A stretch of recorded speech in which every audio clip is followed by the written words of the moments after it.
지게차 운전 기능사 기출문제 해설 16회 시작하겠습니다. 1번 윤활유 점도가 너무 높은 것을 사용했을 때, 점도가 너무 높아요. 점도가 높을 때 설명입니다. 그러면요, 주유가 늦어지죠. 그리고 회전이 무거워집니다. 따라서 필요 이상의 동력이 소모돼요. 답은 2번입니다. 2번 오일 여가 방식. 오일 여가 방식은 세 가지입니다. 전류식, 그리고 분류식, 그리고 샨트식. 자, 샨트라고 하기도 하고 또는 션트라고 하기도 합니다. 샨트식 또는 션트식. 오일의 여가 방식은 분류식, 전류식, 션트식 또는 전류식, 분류식, 션트식. 자, 이거 외우세요. 전류식, 분류식, 션트식이 되겠습니다. 자력식 아니다. 3번 디젤 기관에서 타이머의 역할입니다. 타이머는 시간 조절이죠. 그렇죠? 타이머 시간 조절 아닙니까? 그러면 연료 분사 시기를 조절합니다. 답은 3번. 4번 기관에서 냉각계통으로 배기가스가 누설되는 원인입니다. 냉각계통으로 배기가스가 누설되는 원인은 실린더 헤드 가스켓의 불량에서 그렇죠. 물론 엔진이 쪼개져도 그렇죠. 엔진이 균열돼도 자, 배기가스가 누설됩니다. 답은 1번. 5번 디젤 기관에서 사용되는 공기청정기에 관한 설명으로 틀린 것입니다. 공기청정기가 막히면 일단 배기색이 흑색이 되고요. 그리고 공기청정기가 막히면 출력이 감소합니다. 그리고 공기청정기가 막히면 연소가 나빠져요. 그런데 그럼 공기청정기는요, 실린더마밀하고 관계가 있을까 없을까요? 이거는요, 공기청정기는 자, 이거는요, 실린더 마밀과 관련이 있습니다. 그래서 공기와 함께 들어오는 먼지 등이 실린더 벽이나 피스톤이나 또는 배기밸브를 이걸 마멸시킵니다. 그래서 공기청정기는 실린더 마밀과 관계 있답니다. 관계 없다 아니고 관계 있다. 6번 부동액이 구비해야 할 조건이 아닌 것입니다. 자, 부동액, 물과 쉽게 혼합될 수 있어야 됩니다. 침전물 발생이 없어야 되고 부식성이 없어야 됩니다. 그리고 비등점이 물보다 높아야 되죠. 비등점이 물보다 높을 것. 답은 4번. 7번 피스톤과 실린더 간격이 클 때 일어나는 현상으로 맞는 것입니다. 1번 기관의 회전 속도. 자, 기관의 회전 속도가 빨라지는 거 아니죠. 느려집니다. 그리고 블로바이 가스가 발생하죠. 블로바이 가스는 이런 연소가스가 이상으로 유출될 때 그 가스를 블로바이 가스라고 합니다. 2번 맞죠. 그 다음에 세 번째 기관 출력. 자, 기관 출력 아무래도 저하되겠죠. 증가입니다. 감소입니다. 감소. 그리고 엔진 과열되지 않습니다. 답은 2번. 8번 디젤 기관에서 부조 발생의 원인이 아닌가. 부조는요, 뭐 떨림, 진동 이렇게 생각하면 되죠. 디젤 기관에서 떨림이나 진동이 발생하는 원인이 아닌 것입니다. 자, 그러면 1번 보세요. 발전기 고장. 발전기 고장은요, 충전과 방전의 원인이 되죠. 충전과 방전의 원인이 됩니다. 발전기 고장 아니다. 그 다음에 거버너 작용 불량, 분사 시기 조정 불량, 연료의 압송 불량 모두 부조 발생의 원인입니다. 따라서 답은 1번입니다. 그 다음에 9번 연료탱크의 연료를 분사펌프 저압부까지 공급하는 것. 이거 연료 공급 펌프입니다. 연료 공급 펌프. 10번 디젤 기관의 시동을 용이하게 하기 위한 방법이 아닌 것인데요. 디젤 기관 시동. 자, 시동을 잘 걸리게 하려면 압축비를 높입니다. 흡기 온도를 상승시킵니다. 그리고 겨울철에는 예열장치를 사용하죠. 그리고 시동 시 회전 속도를 낮추면 안 되고 높입니다. 회전 속도를 높인답니다. 답은 4번입니다. 11번 6기통 기관이 4기통 기관보다 좋은 점이 아닌가. 자, 일단 6기통은요, 가속이 원활하고 신속합니다. 그리고 저속 회전이 용이하고 출력이 높습니다. 그리고 기관 진동이 적어요. 다만 4기통에 비해서 6기통은 구조가 간단한 게 아니고 복잡합니다. 구조가 복잡하고 제작비가 싼 게 아니고 비싸죠. 비쌉니다. 비싸다. 답은 4번. 12번 연료 취급에 관한 설명으로 가장 거리가 먼 것입니다. 1번 연료 주입은 운전 중에 하는 것이 효과적 아니죠. 운전 중이 아니고 자, 정지 상태, 정지 때 하는 게 가장 효과적이죠. 2번 연료 주입 시 물이나 먼지 등의 불순물이 혼합되지 않도록 주의합니다. 3번 정기적으로 드레인콕을 열어 연료 탱크 내에 수분 제거를 해야 할 필요가 있고요. 4번 연료를 취급할 때 화기에 주의합니다. 답은 1번입니다. 자, 13번 기관 시동하기 위해서 시동키를 작동했지만 시동 모터가 회전하지 않아서 점검하려고 합니다. 1번 배터리 방전 상태 확인해야 됩니다. 그리고 배터리 터미널 접촉 상태 확인해야 되고 그 다음에 ST 회로, 자 이게 스타트 회로죠. 스타트 회로 연결 상태를 확인합니다. 1번, 3번, 4번은 다 점검사항인데 4번 인젝션 펌프 슬레노이드 점검은 아닙니다. 답은 2번. 14번 교류 발전기의 특징 틀린 것입니다. 교류 발전기는 속도 변화에 따른 적용 범위가 넓고 소량입니다. 그리고 경량이에요. 그 다음에 저속 시에도 충전이 가능하죠. 그리고 정류자를 사용한다던데 정류자를 사용하는 게 아니고 정류자 사용은 직류 발전기입니다. 직류 발전기. 정류자 사용은 직류 발전기이고 교류 발전기는 다이오드를 사용하죠. 자, 다이오드가 자 교류를 직류로 바꿔주는 게 다이오드입니다. 교류를 직류로 바꿔주는 것이 다이오드. 그리고 이 다이오드를 사용하기 때문에 정류 특성이 좋다. 맞죠? 답 3번. 15번 건설기계 차량에서 가장 큰 전류가 흐르는 건 뭐죠? 모터입니다. 시동모터입니다. 시동모터 또는 시동모터를 기동전동기라고 부르기도 합니다. 기동전동기 또는 자 시동을요 영어로 해볼까요? 스타트죠. 스타트 모터라고 하기도 한다. 시동모터, 기동전동기, 스타트모터 이게 가장 큰 전류가 흐릅니다. 16번 MF 배터리. MF가 뭐죠? 이게 무보수죠. 무보수. 자, 영어로 하면 maintenance free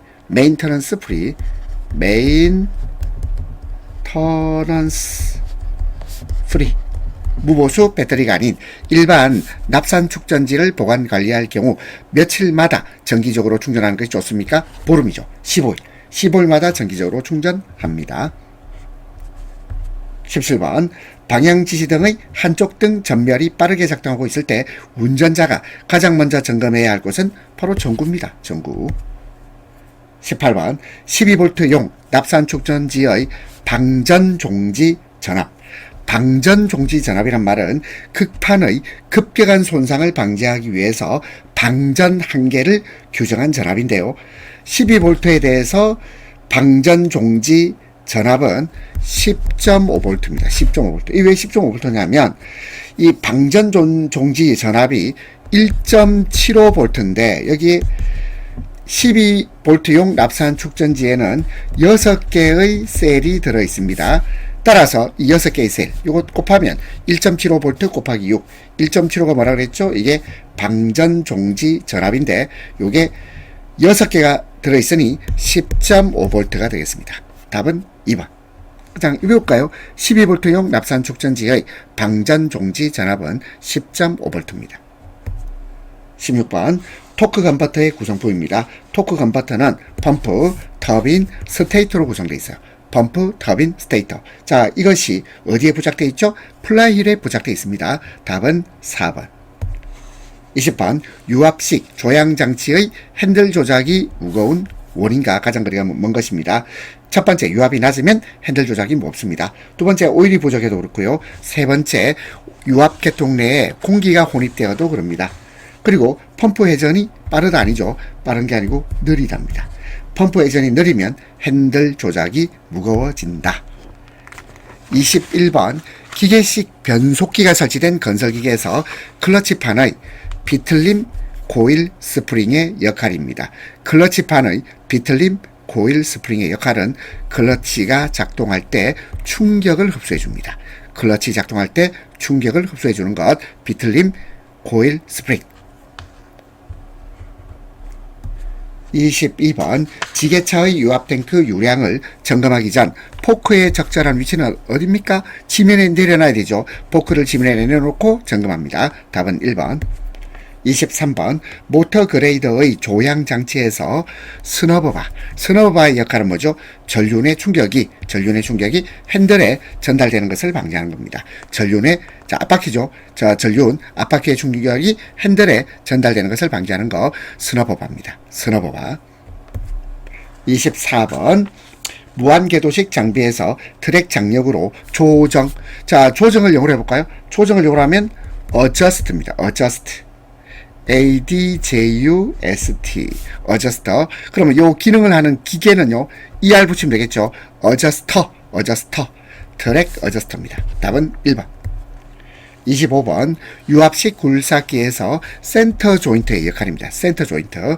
이거는 상부 회전체의 오일을 하부 주행 모터에 공급하는 역할을 합니다. 센터 조인트는 상부 회전체의 오일을 하부 주행 모터에 공급하는 역할을 한다. 26번 불도저의 배토판. 불도저 배토판은 뭐냐면 불도저 앞에 있는 자 구분 모양의 철판 있죠. 이걸 불도저의 배토판이라고 합니다. 자, 우리 배토판을 다른 말로 해볼까요? 블레이드죠, 블레이드. 자, 그러면 배토판 상승이 늦은 원인. 자, 늦은 원인이 아닌 것인데, 이 늦은 원인은 첫 번째, 릴리프 밸브 조정이 불량해도, 자, 배토판 상승이 늦습니다. 유압 작동 실린더의 내부 유출이 있을 때도 그렇고, 펌프가 불량할 때도 배토판 상승이 늦은 원인이 됩니다. 그리고 작동 유압이 너무 낮을 때죠. 높을 때가 아니고 낮을 때입니다. 27번 다음 중 건설기계 범위에 속하지 않는 것입니다. 건설기계의 범위에 대해서 건설기계관리법 그리고 또 관리법 시행령 자 이걸 잘 보시면요. 건설기계 범위는 노상안정장치를 가진 자주식인 노상안정기 건설기계입니다. 그리고 정지장치를 갖고 자주식의 모터그레이더 건설기계입니다. 그리고 공기토출량이 매분당 2.83 세제곱미터 이상의 공기압축기. 자, 이것도 건설기계입니다. 그리고 4번에서, 자, 4번, 우리 지난번에도 문제 풀어본 적 있죠? 펌프식, 포크식, 티퍼식 또는 그래브식으로 장식이 아니고 비장식이라고 얘기합니다. 비장식이 뭐죠? 비장식이란 말은 예인선 도움이 필요한 선박을 비장식이라고 해요. 자항이란 말은 스스로 항해할 수 있다. 스스로 항해 능력이 있다는 뜻인데 비장식이니까 스스로 항해 능력이 없고 예인선의 도움이 필요한 선박. 그 준설선의 건설기계입니다. 그래서 장식, 요게 틀렸고 비장식이라고 해야 맞습니다. 답은 4번. 28번 편도 4차로 일반 도로에서 4차로가 버스 전용 차로입니다. 그러면 건설기계는 4차로로 가면 안 되겠죠. 어느 차로로 통행해야 합니까? 3차로입니다. 3차로. 답은 2번. 29번 다음 그림과 같은 교통표지 설명입니다. 이렇게 가로로 막대기 있죠. 이 뭐죠? 진입금지 표지입니다. 진입금지 표지. 30번 건설기계 매매업 등록을 하는 자의 구비서류입니다. 건설기계 매매업에 등록을 하려면 자 하자보증금 예치증서 또는 보증보험증서가 있어야 됩니다. 5천만 원 이상의 하자보증금 예치증서 또는 보증보험증서가 있어야 된다. 답은 4번. 31번 교차로 가장자리 또는 도로의 모퉁이로부터 관련 법령상 몇 미터 내 장소에 정차 주차를 하면 안 되죠? 5m입니다. 5m. 32번 교통사고를 야기한 보조차량 신고를 했어요. 신고를 했고 이로 인해서 자신이 받은 벌점에 대한 상계란 말은 서로 제한다, 서로 깐다 이 말이에요. 서로 제하는데 대한 특계점수는 40점이죠. 40점의 특계점수를 부여합니다. 답은 1번. 33번 정기검사 대상 건설기계 정기검사 신청기간이에요. 요게 최근에 법이 개정됩니다. 개정되어서 자 과거에는 30일 이내였지만 지금은 31일입니다. 건설기계 정기검사 유효기간 만료일 전후 31일 이내 신청합니다. 자 법 개정됐다는 것 기억합니다.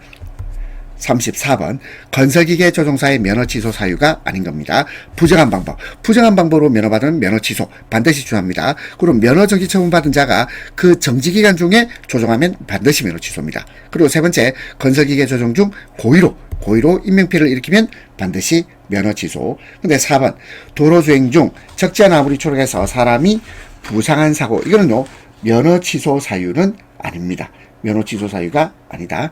따라서 답은 4번. 35번 도로교통법상 교통사고입니다.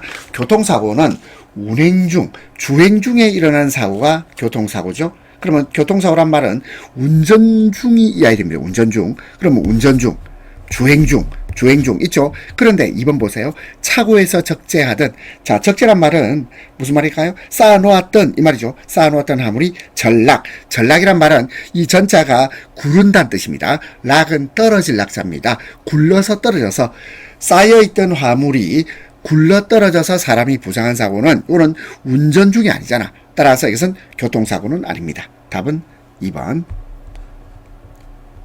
36번 건설기계 등록상 변경신고에서 이 변경신고서에 첨부해야 되는 서류입니다. 뭘 첨부해야 되죠? 건설기계 검사증. 그리고 또 뭘 첨부해야 됩니까? 건설기계 등록증. 검사증, 등록증 첨부해야 됩니다. 그리고 세 번째로는 변경 내용을 증명하는 서류. 변경 내용을 증명하는 서류. 요 세 가지를 변경 신고서에 첨부해야 됩니다. 37번 유압펌프 점검에서 작동류 유출 여부 점검사항이 아닌 것입니다. 1번 정상 작동 온도로 난기 운전을 실시하여 점검하는 것이 좋죠. 그리고 두 번째 고정 볼트가 풀린 경우에는 추가 조임을 합니다. 세 번째, 작동류 유출 점검은 운전자가 관심을 가지고 점검해야 됩니다. 그리고 4번, 하우징에 균열이 발생했어요. 하우징에 균열이 발생하면 패킹을 교환하는 게 아니라 본체를 교환해야 됩니다. 따라서 답은 4번. 38번, 유압 오일 내 기포, 거품이 형성되는 이유로 가장 적합한 것이에요. 기포, 거품이 왜 발생합니까? 오일 속에 공기가 혼입되었다가 오일의 거품이 발생하죠. 답은 3번. 39번, 유압 실린더 작동 속도가 정상보다 느립니다. 이거는 무엇하고 관련되죠? 이거는 흐름의 용량, 이걸 뭐라 그러죠? 흐를 유자의 용량, 양자를 써서 유량, 개통 내 유량 부족이에요. 흐름 용량이 부족해서 그렇습니다. 답은 1번. 40번, 유압 작동부에서 오일이 새고 있을 때 가장 먼저 점검해야 되는 것은 실입니다. 실 또는요 오링 또는요 패킹. 실, 오링, 패킹. 자, 이걸 점검해 봐야 되겠습니다. 41번, 단동 실린더 기호 표시입니다. 단동 실린더 몇 번입니까? 4번이죠. 4번이 단동 실린더. 자, 2번 볼까요? 2번은 플런저죠. 플런저. 3번은 스톱 밸브. 따라서 단동 실린더는 4번입니다. 42번, 유압류를 외관상 점검한 결과 정상적인 상태를 나타내는 것은 어떤 경우죠? 투명한 색채입니다. 투명한 색채로 전과 변화가 없다. 43번, 회론의 유체 흐름 방향을 조절하는 데 쓰이는 밸브입니다. 흐르는 방향 그리고 조절이 이제 제어죠. 밸브입니다. 방향 땡땡 밸브 뭘까요? 방향 제어 밸브죠. 방향 제어 밸브 3번이 답입니다. 44번, 일반적으로 유압 장치에서 릴리프 밸브가 설치되는 위치입니다. 릴리프 밸브는 펌프와 제어 밸브 사이입니다. 펌프와 제어 밸브 사이. 45번, 유압 모터에서 소음과 진동이 발생할 때의 원인입니다. 소음과 진동은 왜 발생할까요? 일단 내부 부품이 파손되거나 또는 공기가 혼입되거나 또는 체결된 볼트가 이완될 때, 느슨해졌을 때죠. 자, 그리고 그 소음과 진동이 발생하는 원인이 부품의 파손, 공기의 혼입 또는 볼트의 이완인데, 그 4번, 펌프의 최고 속력 저하. 이건 뭘까요? 이건 원인이 아니고 결과입니다. 이거는 결과죠. 따라서 답은 4번입니다. 46번, 유압 회로에서 작동류의 정상 온도는 45도에서 80도씨 사이예요. 그렇다면 답은 2번입니다. 47번, 유류화재 시 소화 방법 가장 부적절한 겁니다. 유류화재는 B급 화재 소화기를 사용합니다. 그리고 물을 붓는다 아니죠. 물과 기름은 서로 섞이지 않기 때문에 오히려 기름에다 물을 부어버리잖아요. 그러면 불은 더 확산될 수 있습니다. 그리고 모래를 뿌린다죠. 부린다. 이거 오타 났습니다. 모래를 뿌린다. 그 4번, ABG 소화기를 사용해도 됩니다. 답은 2번. 48번, 다음 중 안전사항으로 틀린 것입니다. 1번, 전선의 연결부는 되도록 저항을 적게 해야 합니다. 그리고 두 번째, 전자장치는 반드시 접지해야 되고, 3번, 퓨즈 교체 시 기존보다 용량이 큰 것. 그렇지 않습니다. 기존보다 용량이 큰 것을 하는 것이 아니라 같은 용량이죠. 같은 용량을 사용합니다. 4번, 계측기는 최대 측정 범위를 초과하지 않도록 해야 한다. 49번, 다음 그림과 같은 안전표지판이 나타내는 것. 이 뭐죠? 이건 들어가는 것을 하지 마라. 이 말이죠. 출입금지입니다. 출입금지. 50번, 크레인 작업 방법 중 적합하지 않은 것입니다. 1번, 경우에 따라 수직 방향으로 달아 올린다. 2번 신호수의 신호에 따라 작업한다. 3번 자 오타 났네요. 체안이 아니고 제한입니다. 제한. 제한 하중 이상의 것은 달아올리지 않습니다. 그리고 4번 항상 수평으로 자 이거는요 수평이 아니고 수직이죠. 수직으로 달아올립니다. 자 물론 1번도 문제가 있지만 자 가장 적합하지 않은 것은 항상 수평으로 틀렸죠. 수직으로 달아올리는 게 원칙이겠죠. 따라서 답은 4번입니다. 51번 수공구 사용 방법 잘못된 것입니다. 1번 공구를 청결한 상태에서 보관할 것. 그리고 두 번째 공구를 취급할 때 올바른 방법으로 사용할 것. 그리고 3번 공구는 지정된 장소에 보관할 것. 그리고 4번 공구 사용 전후에 오일을 발라둔다. 그렇지 않습니다.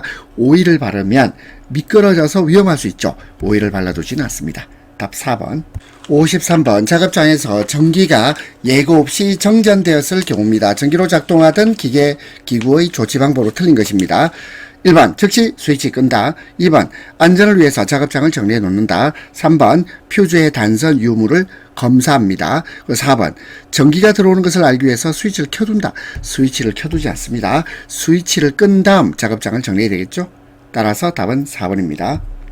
54번 스패너 작업 시의 안전 및 주의사항으로 틀린 것입니다. 1번 녹이 생긴 볼트나 너트에는 오일을 넣어 스며들게 한 다음 돌립니다. 2번 지렛대용으로 사용하지 않습니다. 그리고 3번 장기간 보관할 때는 방청제는 녹을 방지하는 약품을 방청제라고 합니다. 방청제를 바르고 건조한 곳에 보관한다. 4번 힘겨울 때는 파이프 등에 연장대를 끼운다. 아닙니다. 파이프를 이어서 사용해서는 안 된다. 답 4번입니다. 55번 가스 용접의 안전사항으로 적합하지 않은 겁니다. 1번 토치에 점화시킬 때에는 산소 밸브를 먼저 여는 것이 아니라 아세틸렌 밸브를 먼저 열고 다음에 산소 밸브를 엽니다. 따라서 답은 1번 틀렸네요. 2번 산소 누설 시험에는 비눗물을 사용한다. 3번 토치 끝으로 용접물의 위치를 바꾸면 안 된다. 4번 용접가스를 들이마시지 않도록 합니다.